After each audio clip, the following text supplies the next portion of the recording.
Welcome back, everybody. In today's episode of Cooking with Kirby, we're going to be making something delicious. We're going to be making some Pollo Asado.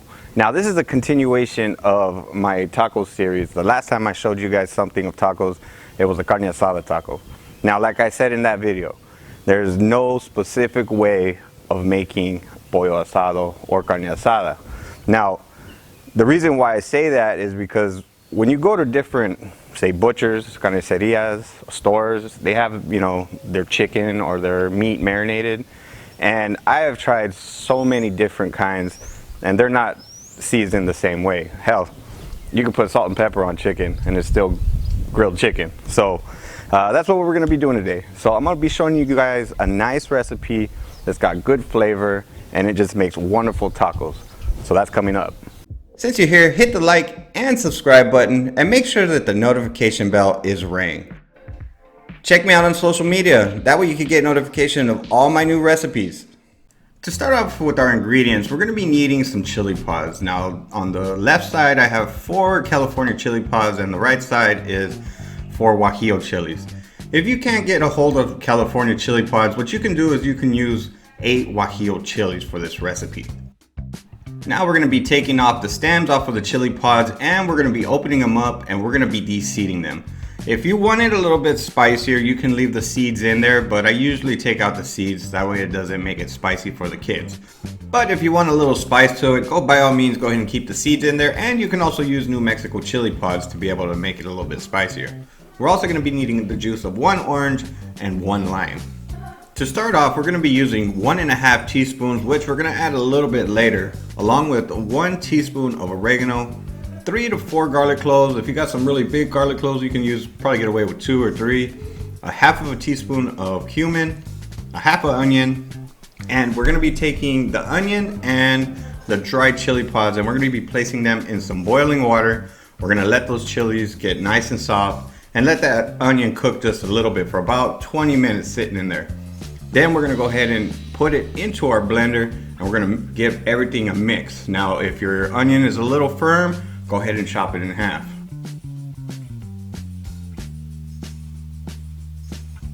Now go ahead and add in the juice of 1 orange and the juice of 1 lime.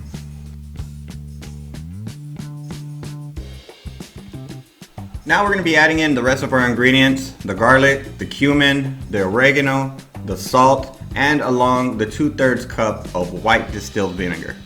Now I'll leave all this stuff in the recipe so that way you can follow along with it. But this is really easy. This is an easy marinade. So we're just going to give everything a blend. You want to make sure that you puree it really well. After blending is a perfect time to check for seasoning. Now when it comes to seasoning in a marinade, you want it a little bit saltier than how you would like your food to taste. So it's not going to be as salty if it just tastes perfect right there in the salsa. You want it just a little bit more saltier.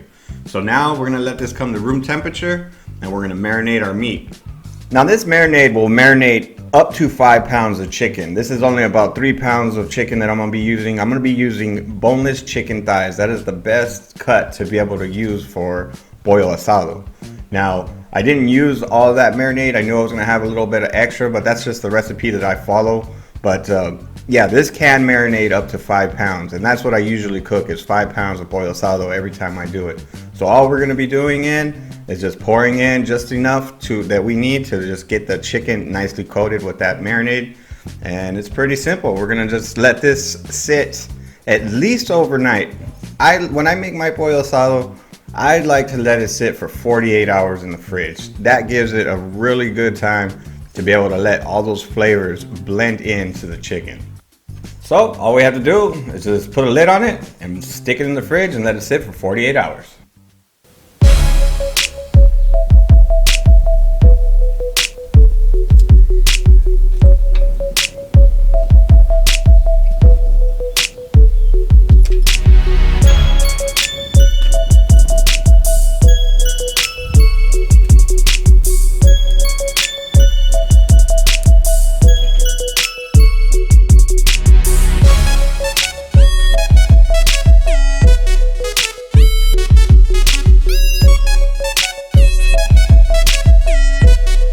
All right, so this fire is really aggressive right now. We're gonna go ahead and just even this out.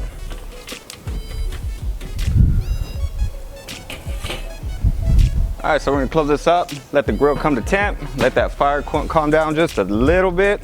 All right, let's go ahead and take a look at it.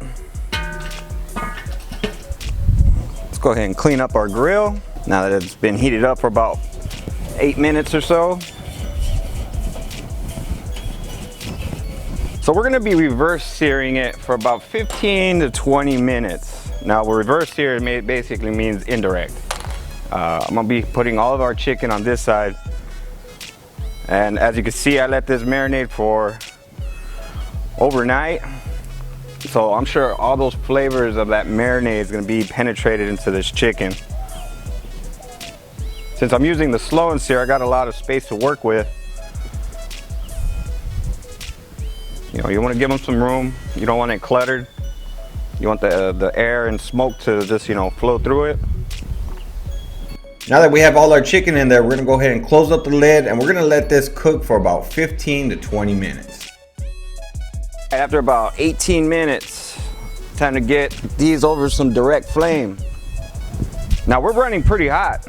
You know, the grill temp is actually saying like 600, but over here on this side, we're probably about 500. Now, we got a little bit of cook time on the chicken thighs, so we're gonna go ahead and put them on direct flame.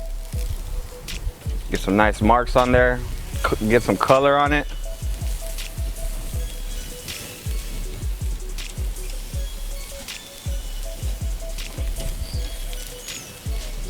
Man, that mesquite smells really good with that apple. Now you gotta eye it. You know, you want a little bit of color on there, but you don't want it to burn either. So make sure that if you need to flip, go ahead and flip as needed.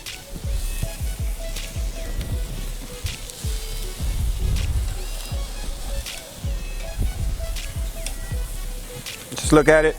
If you need to take it off, take it off. I mean, these are really thin slices, you know, thin cuts of meat. It's gonna cook really fast. So we had it, you know, about 18 minutes, indirect heat. So it was cooking pretty good.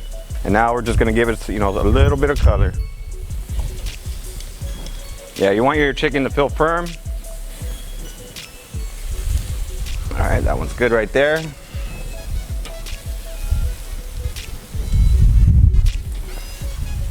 Just like that. So we're gonna just go ahead and finish these other pieces off. And I'll catch you guys inside for the taste test and show you what I'm gonna do with these. So when I make pollo asado, I make tacos with it. You can make burritos too. You can put whatever you want in there. You know, the condiments are up to you. Me, I like to add avocado also, but they didn't have ripe avocados at my local grocery store. But you gotta get a firm corn tortilla. That is really important because you want the tortilla to be able to hold everything, not fall apart on you. If you get the soft ones, then you're gonna have some problems. Now for the condiments, I like radishes on the side. These are really, really good. You know, hit them with a little bit of kosher salt, and it's a good little snack, you know, while you're eating your tacos. But for the taco itself, you gotta have a good salsa. A good salsa roja, gotta have that. I have a couple salsa videos on my channel. One's a chipotle one, really, really good. You guys should check that out. That's what this one is. This is basically I smoke the peppers and onions and garlic and make my salsa like that.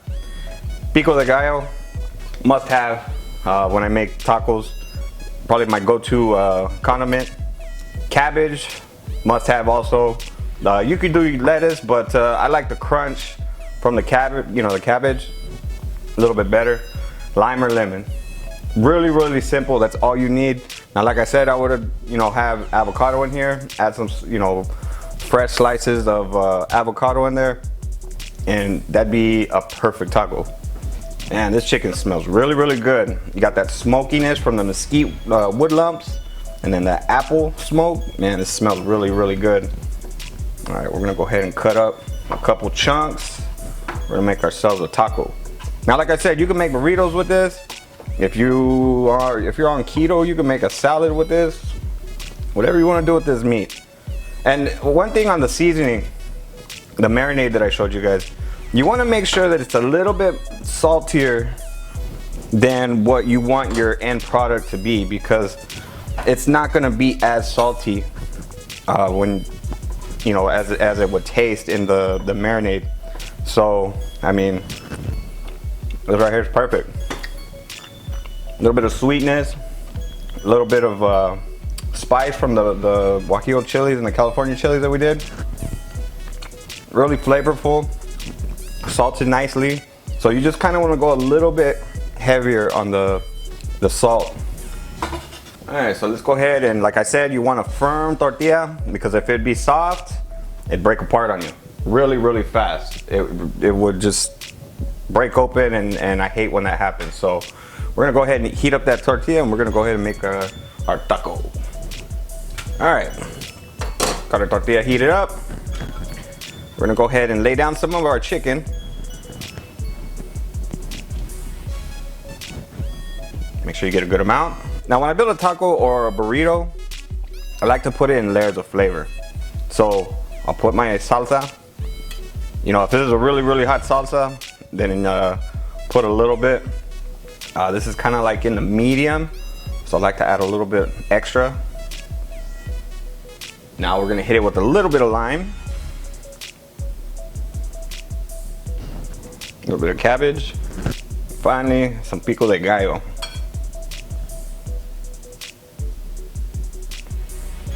Now I'm gonna make like 3 tacos. That's gonna be my dinner, but then you wanna make sure you throw in some radishes right there on the side. Pollo Asado is not that hard to make. I make it in probably 5 different ways. You can add some habanero in there. Ooh, that gives it a nice kick. Pineapple juice and habanero. That's a good combination right there. Another one, I do a salsa verde version. That one comes out pretty good too. You could just play with it. I mean, you can add whatever you want to the chicken to make it a nice flavor, and you get some really good tacos, trust me. All right, time for the taste test. Cheers, y'all.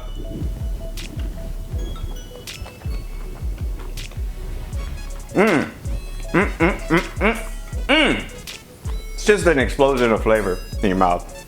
You got a good salsa, a nice smoky salsa. You got some nicely marinated meat, and then all the freshness from that crunch of the cabbage and pico de gallo, and the zest of the lemon zest. Woo wee, some good stuff. If you're new to my channel, consider hitting the subscribe button. Now we can see future videos just like this. As always, I'll leave the link in the video description and in the comment section, so that way you can go to my website, cookingwithkirby.com, to get the full printable recipe. I have these videos, they're really good, and you should try them out. Now y'all be beautiful and take care.